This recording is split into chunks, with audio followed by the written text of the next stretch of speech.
Okay, let's get this pot hot and ready to go. Okay. Time to start our roux. First thing that goes in the pot, a cup of oil. We're gonna let that get hot, and I'm gonna give you a little taste of what is required. Okay. This is your roux spoon. It's a wooden spoon with a flat edge. Mine is well charred with love. This one I'm still working on, right? And if your family doesn't listen to you in the kitchen, you go after them with that roux spoon, okay? But the purpose of this flat edge is so that we can scrape the bottom of the pan.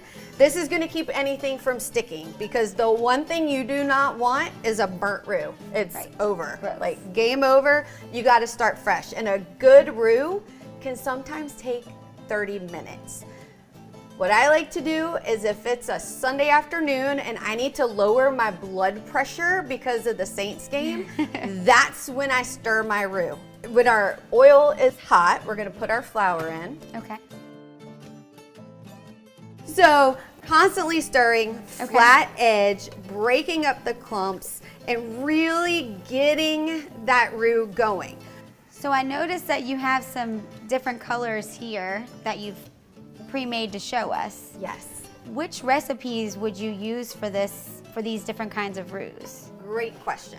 The first thing you need to know, the number one rule of Cajun and Creole cooking: never argue with anybody's mama, momo, daddy, papa, or Uncle Bob who can cook a good roux. Yeah, Uncle Robert, right? Because the way they taught you is the way that you should do it. I'm showing you the way that my mama taught me.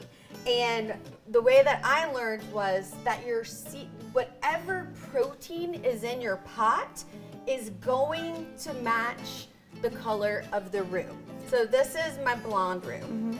That is our first color of roux. Okay. And this is our roux that is really, really thick. So if you've ever had like a white country gravy and it doesn't come off the spoon, that's a blonde roux, Love right? that. Okay. Because it has maximum thickening property. It's hardly cooked at all.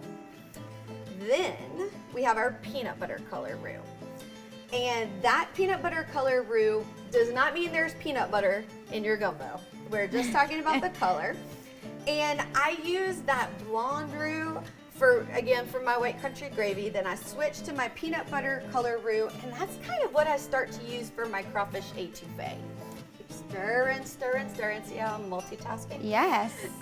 Our next colors of our roux are our milk chocolate roux. And that's where I go with my chicken and sausage gumbo. Then we start to get to our dark chocolate roux.